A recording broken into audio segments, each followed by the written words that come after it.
Hey everybody, Mike Iaconelli. Welcome to a brand new edition of In the Shop, and this is a special review of the lures, techniques, rods, and reels that worked in my brand new TV show, My World, airing on CBS Sports Monday nights, 9 o'clock. I want to talk to you about the episode I filmed with Martin Truex Jr. Martin is by far one of the world's best NASCAR drivers. In fact, he's also an amazing fisherman. I've known Martin for a while. He's a friend. He lives in North Carolina, fishes Lake Norman a lot. So when I tasked him with this challenge, I knew he would be up for it. And in the fishing portion of this show, we went to a famous big bass fishery up here in the Northeast called the Susquehanna Flats.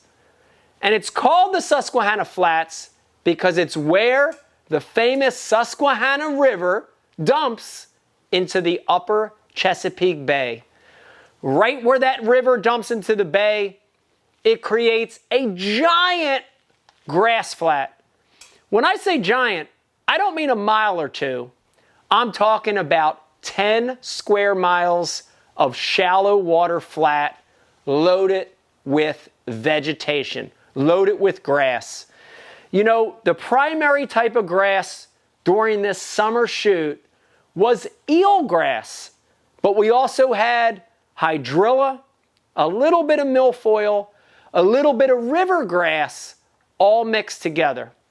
And the challenge I presented with Martin was going to be a tough one. That within a limited amount of time, as a team, we had to try to catch 2 bass, not 1, but 2 bass over 5 pounds. That's a tough challenge. A 5-pounder anywhere is a big fish. But in the Northeast, on a bad tide cycle, in the summer when fishing's tough anyway, to catch 2 giant fish over 5 pounds was going to be tough. But it made the lure selection and area selection very easy. You know, there's lots of ways to catch them on the flats in the heat of the summer. Up in the creeks, around bridge pilings in the Susquehanna.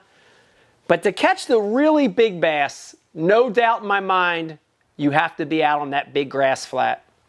And in the heat of the summer, they're really targeting a lot of different forage, right? They're eating shad, they're eating minnows, they're eating crabs, they're eating crawfish, they're eating needlefish. But the big bass that time of the year are eating bluegill. They're eating panfish, sunfish species. So it made our lure selection really easy. And because Martin and I were fishing as a team, we decided to throw them different presentations, but both of them were designed to imitate panfish, bluegill, sunfish, right? We were targeting big bass. So I was going to let Martin throw a vibrating jig in a bluegill color. Talk about that in a second. And I was going to throw a swim jig with a bluegill style trailer, okay? You know, when you look at this swim jig, it's what I call a pretty generic grass style swim jig. It's a 1/4 ounce. It's got a bullet head profile with an inline line tie. Very important when you're grass fishing with a swim jig. But most importantly, look at that skirt color. I want you to look at the color of that jig head and skirt. A lot of yellow, orange, green, brown, right? The exact color patterns of a sunfish or a bluegill. But just like a vibrating jig, that swim jig is not complete. It's not right without the correct trailer. In fact, the trailer is really what makes it turn into a bluegill imitator, and it's what gives it its action, okay? So 1/4 ounce generic bluegill grass swim jig. And on the back, I put a Berkley Power Bait Grass Pig swim bait trailer. And the Grass Pig is a great bait because it really does have a bait fish bluegill style profile, and it's got an unbelievable action. I used a color called Watermelon Candy in the 5-inch size. And I want you to look at that Watermelon Candy Grass Pig. Look at all the metal flake in it, right? It's watermelon, but it's got green and gold and purple metal flake in it. Look at it as I turn it, right? They are all the colors of a bluegill.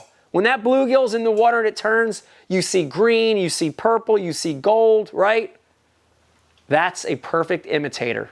You know, I like to bite this down a little bit, and a lot of the bluegills were about 3 or 4 inches. So this Grass Pig, it's a 5-inch bait. So I like to take my scissors when I'm using this as a trailer on a swim jig, and you're going to see a little gill section about 1 inch down from the tip of that bait. I just get my scissors and I cut right behind that gill, and I just snip that head off, right? It makes a nice little flat spot. And I'm basically just going to thread this Grass Pig, this Berkley Power Bait Grass Pig, on the swim jig. Just like to keep it nice and straight. And I want the V side, the pointy side of that belly down, and I want the flat side up. The other thing I want is I want to make sure that tab tail, you see that tail? Look at that. See that tab-shaped tail? That's given this trailer, that's given this entire swim jig all the action. It's actually going to make this swim jig rock side to side.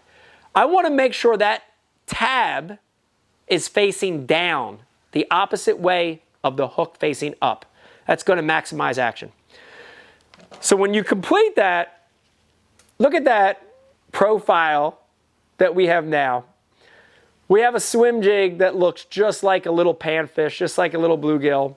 And because of that tail, when I reel this swim jig in, just reel it, it's going to shake side to side. Look at that. The other great benefit of this Berkley Power Bait Grass Pig on a swim jig, it stinks. It's power bait. So I'm adding scent to the equation. I fished this bait in and around the grass edges. We were really conscious of looking for edges. Inside edges, outside edges, where the grass made a point, where the grass made a hole. These were high percentage areas. And I was making long casts with what I would call a medium to fast retrieve. And anytime this swim jig would hang in grass or get caught, I would just flick my wrist and rip it out of the grass. About an hour into the challenge, I successfully caught our first 5-pounder on that exact bait. What a thrill. A 5-pounder on the Susquehanna Flats in the heat of the summer. It was a big moment for me. I want to talk a little about the rod, reel, and line, and then we're going to talk about what Martin fished. With the swim jig, I fished a rod that I specifically designed for swim jig fishing. This is an Abu Garcia 7.4 medium heavy power rod. This rod is got the perfect length and action for swim jigs. You know, just like a vibrating jig, I want this rod to have a little tip, about 20% tip, but I need a lot of backbone for setting the hook. I also like this length because it allows me to make long casts with that swim jig. I fished it on a Abu Garcia Revo Ike casting reel, and I used it in the fast 8-0-1 retrieve. A lot of them hit it and come at you. I needed to pick up that slack. Last but not least, I used 50-pound Berkley X9 braid, the 9 carrier, perfect line, 0 stretch. I used it in the green color for that swim jig. Man, that was awesome. You know, to keep things fresh, and we were fishing on the front deck next to each other, I wanted Martin to fish something different, but something that did just as good of a job as imitating bluegill. And Martin fished a staple for bluegill imitation, and that is a vibrating jig.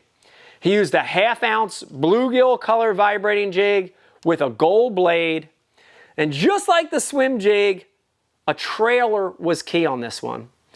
And because we wanted to bulk up the profile and make that profile wider, right? A little wider like a bluegill, we used one of my favorite trailers on a jig or a vibrating jig. And we used the Berkley Power Bait 4-inch chigger crawl. We used it in a color called grunge. I want you to look at that chigger crawl. Look at that thing. It is almost like a dark green pumpkin with this slimy green yellow color. Look at that, like a snotty green color. And when you thread this on this bluegill colored vibrating jig, it really gives it a great look. But I want to show you exactly how we were threading this on. It's a 4-inch chigger crawl. I like to go down one segment and I'll cut one segment off, just one, right? That's about 1/4 of an inch. Trim that down just a little bit. And here goes the secret. You ready? When I thread that Berkley Power Bait chigger crawl on that, I'm not threading it on flat like I would on a jig because I want to imitate a bluegill. You ready? I'm threading it on sideways, just out before the claw. Look at that. So when I thread that vibrating jig, that trailer on that vibrating jig sideways, look how much wider the profile is, right? And it looks like a panfish. Panfish have a wider profile. So a sunfish, a bluegill, a sunny, perfect imitator. Martin did the same thing with this jig as I did, fishing it in around the grass edges, the holes, the points. And whenever he would get hung in grass, he would snap his rod, and that ripping out of the grass would create reaction bites. About 3 hours in, things were slow, things were tough. Martin caught a giant on this vibrating jig. We were estimating the fish at about a 4-pound class bass, which is a big one. It wasn't a 5-pounder. We fished hard the rest of the day, and we came up a little short for our challenge. I hate to not complete these challenges, but nonetheless, Martin caught a few fish, including a big 4-pounder on that vibrating jig. The rod that Martin used was my classic rod and reel combo that I use for vibrating jig fishing. That's the Abu Garcia Ike Series 7-foot medium power rod that was paired with the Revo MGX Extreme. That's the one with the cork handles. That's the 8:0-to-1 ratio. And he fished it on straight 17-pound Berkley Trilene 100% fluorocarbon. That fluorocarbon really lets that vibrating jig have more action. Great combo for that vibrating jig. You know, it was an amazing show. It was a tough day of fishing, but Martin's a great fisherman, and we came really, really close to securing the challenge. A 4-pounder and a 5-pounder, not quite 2 5s, but both of those fish, look at those bluegill imitators. Great bluegill imitators, one with the Berkley grass pig, one with the Berkley chigger crawl. It really made for a special show under tough summertime conditions. I hope you enjoyed the episode, and I hope you enjoyed this in the shop, talking about the baits, techniques, rods, and reels that worked in my brand new TV show called My World. Keep your eye out for it every Monday at 9 p.m., CBS Sports. I hope you like the show, and I hope you like the tips that we're generating from what really worked during the series. Mike Iaconelli in the shop talking about My World baits. Good luck, good fishing. We'll see you next week.